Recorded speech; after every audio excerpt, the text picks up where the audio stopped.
नमस्कार, मैं आप सभी के साथ राजीव झा और आप देख रहे हैं सन एक्सप्रेस। और सन एक्सप्रेस के स्टूडियो में विशेष मेहमान के तौर पर आमंत्रित हैं सिलीगुड़ी के विधायक श्री डॉक्टर शंकर घोष जी। सबसे पहले डॉक्टर शंकर घोष, आपका बहुत स्वागत है हमारे सन एक्सप्रेस के स्टूडियो में। आप कोलकाता से आए सिलीगुड़ी में और चुनाव प्रचार में शामिल हुए और घर भी नहीं गए और हमारे स्टूडियो में सीधे आ गए। इसके लिए हम तहे दिल से आपको धन्यवाद देते हैं, इतना प्रेम देने के लिए। तो देर न करते हुए हम सवालों की शुरुआत करते हैं शंकर घोष की इजाज़त के साथ। शंकर दा, 22 जनवरी को सिलीगुड़ी नगर निगम हेतु चुनाव है। मैं राजनीतिक सवाल बाद में करूंगा, लेकिन उससे पहले जो मेरे मन में सवाल है और आम जनता के मन में ये सवाल है, कोलकाता नगर निगम का चुनाव संपन्न हुआ, रिजल्ट निकला, उसके ठीक 2 दिन के बाद धारावाहिक रूप से सिलीगुड़ी, इसके 4 और नगर निगम और इसके बाद फरवरी में एक और नगर निगम के चुनाव की घोषणा कर दी गई। आपने कल एक वीडियो भी रिलीज किया इसके एवज में। मैं ये देख पा रहा हूँ, मैं ये समझ पा रहा हूँ कि आपको नहीं लगता है कि झोंक में चुनाव कराने की तैयारी केंद्र राज्य सरकार कर रही है? देखिए, सबसे बड़ी बात ये है कि ये सब चुनाव तो बहुत दिन से सभी जगह में ड्यू होके रखा था, चुनाव नहीं हो रहा था। इलेक्शन ख़त्म होने के बाद, विधानसभा इलेक्शन ख़त्म होने के बाद 2 बाई इलेक्शन वो भी संपन्न होने के बाद प्रेशर बन रहा था कि इतना दिन से चुने हुए लोग निर्वाचित बोर्ड के छोड़ करके ये कॉरपोरेशन और म्यूनिसिपैलिटी चलाना, ये भी भारी पड़ रहा था उनके लिए। तो चुनाव तो करना था। इसमें हाई कोर्ट में भी बहुत सारे मामला भी हुए, तो उसका नतीजा से ये चुनाव हो रही है। और आप सभी जानते हैं कि स्टेट इलेक्शन कमीशन जो काम करते हैं इन कंसल्टेंसी विथ स्टेट गवर्नमेंट, और ये चुनाव आयोग या इलेक्शन कमीशन, ये तो इस तरह से केएमसी इलेक्शन में हमने देखा कि वो तो पापेट बन के काम कर रही है, तृणमूल एज अ पार्टी। तो चुनाव होना था और हाई कोर्ट का भी प्रेशर था, तो उनको घोषणा करना था, वो किया है। बहुत सारे प्रश्न हैं, आपने बोला अभी तक नोटिफिकेशन जारी नहीं हुआ, फिर भी चुनाव के आप, मुझे मालूम है कल जो मीटिंग का मिनट्स देखा, उसमें देखा क्या नॉमिनेशन दाखिल का आज तारीख शुरू हुआ। तो ऐसा चुनाव तो देश में ये पहली बार हो रही है। तो आगे इसमें भी कई स्कूल एग्ज़ाम या हमारे रिक्रूटमेंट के हर एग्ज़ाम में अब देखते हैं कि कोई ना कोई आके मामला कर देती है और वो रुक जाती है। तो ऐसा कुछ विडंबना भी हो सकती है, लेकिन हम चुनाव के लिए प्रस्तुत हैं। आपने देखा कि सुबह से हम कैसे हर जगह में जा रही है, तो हम एकदम तैयार है। हम लोग लड़ेंगे चुनाव जिस दिन में होगा। यानी कि ये जो इतनी जल्दी फटाफट से जो नोटिफिकेशन निकला, इसको आप सही ठहरा रहे हैं? नहीं, सही नहीं है। लेकिन सबसे बड़ी बात है कि आपको देखना चाहिए कि that is permissible according to the law. If it is permissible, तो आपको लगे या ना लगे, आइन के मुताबिक होना है। तो उस संदर्भ में तो हम कुछ नहीं कह सकते, क्योंकि मैं उतना आइन के स्टूडेंट भी नहीं हूँ। लेकिन मेरा ये मानना है हर पार्टी के लिए ये समस्या, क्योंकि प्रार्थी चुनना, उनको घर घर में जाना, इलेक्शन कैंपेनिंग करना, सबके साथ परिचित होना, इसके लिए थोड़ा टाइम होने से अच्छा होता। मेरा ये दरख्वास्त रहेगा कि अगले जब चुनाव हो, इस तरह से जल्दीबाजी से ना किया जाए। तो इसके लिए कितना तैयार है भाजपा?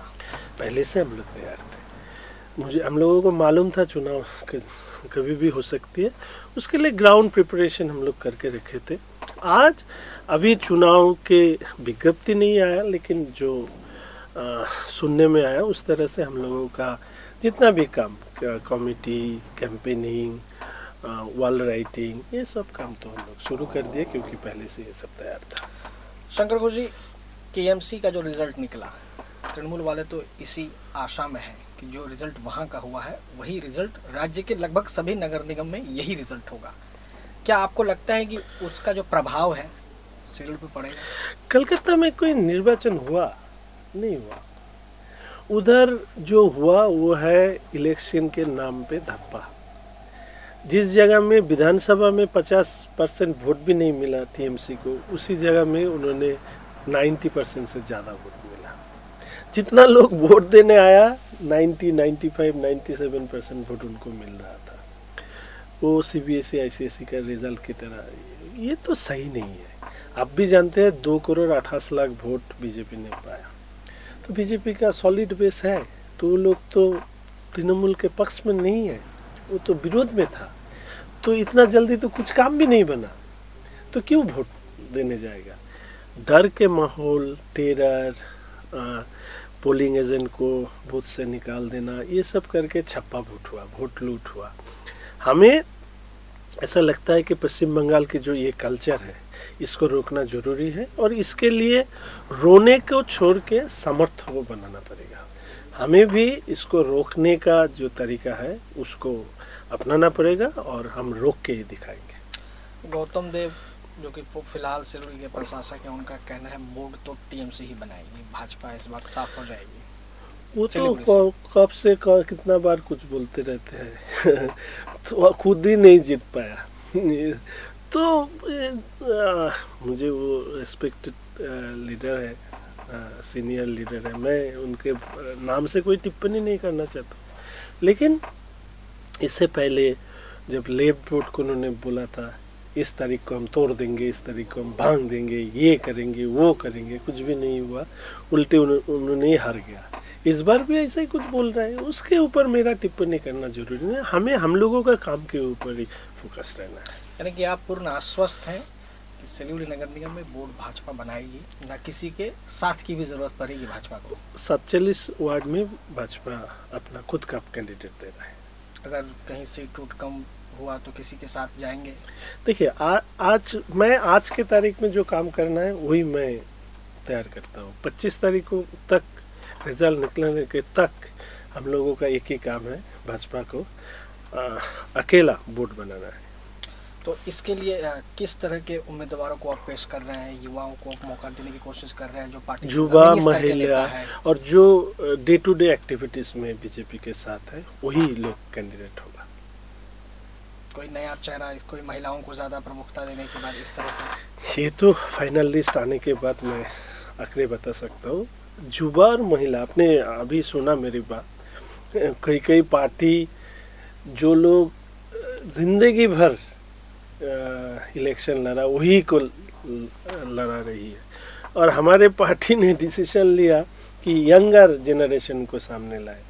तो इसीलिए देखिए, युवा मोर्चा का जिला सभापति का उम्र 35 कर दिया गया, मंडल का उससे कम 32 कर दिया गया, मंडल सभापति को 45 के अंदर गया, उसके ज़्यादा होंगे तो आपको मदर ऑर्गेनाइजेशन में जाना पड़ा। तो इसका मतलब क्या है? युवा लोगों को आगे आना, महिला लोगों को आगे ले आना, वो काम बीजेपी अपने तरीके से करती है। दूसरे पार्टी ये नहीं करते हैं बोल के बहुत सारे समस्या उनके भीतर आते हैं। तो आने वाले जो इस चुनाव है, इस चुनाव में किसी बड़े केंद्रीय नेता को हम देख पाएंगे चुनाव प्रचार के लिए? आएंगे कोई बड़ा चेहरा, ऐसा कोई नाम है? जरूर चेहरा, सेंट्रल मिनिस्टर लोग आएंगे, स्टेट के हर लीडर आएंगे, सुविंदर भी आएंगे, हमारा एमपी साहब रहेंगे, हमारा जो एमएलए लोग हैं नॉर्थ बंगाल के वो भी रहेंगे, हमारा सेंट्रल मिनिस्टर जो है उन्होंने भी आएंगे।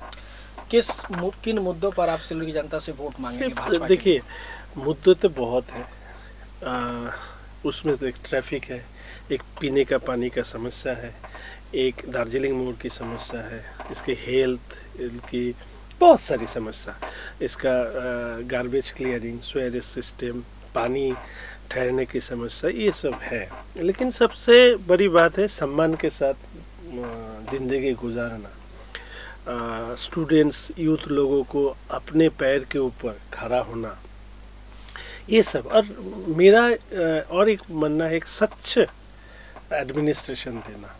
आपने बोला बहुत सारे ऐसे लोग हम देखते हैं इलेक्टेड जब होते हैं उनका इतना धर धर करके प्रॉपर्टी बढ़ जाता है। तो कैसे बढ़ता है वो भी किसी को पता नहीं है। तो ऐसा प्रशासन ने एक सच्चा ट्रांसपेरेंट सत एडमिनिस्ट्रेशन देना बीजेपी का लक्ष्य रहेगा। तो जाते जाते क्या कहना चाहेंगे सिलीगुड़ी की जनता को? सिलीगुड़ी की जनता को मेरा ये बोलना है, with the help of central government, केंद्रीय सरकार की सहयोग और राज्य सरकार के सहयोग लेके हमारी जो नॉर्थ ईस्ट इंडिया की सबसे मॉडर्न सिटी हम लोग सिलीगुड़ी को बनाएंगे।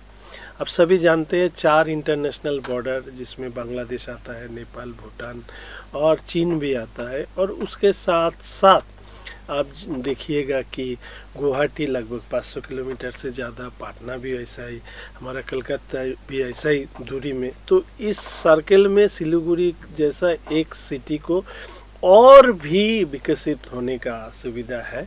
तो वो हम सेंट्रल गवर्नमेंट के सहयोग से और स्टेट गवर्नमेंट की सहयोगिता से हम लोग अच्छी तरीके से एक मॉडर्न सिटी बनाएंगे। बहुत बहुत धन्यवाद शंकर घोष जी अपना इतना बहुमूल्य समय देने के लिए। एक बार फिर से शंकर घोष जी को हम बुलाएंगे विभिन्न मुद्दों पर चर्चा के लिए, लेकिन तब तक के लिए आप देखते रहिए सन एक्सप्रेस। धन्यवाद।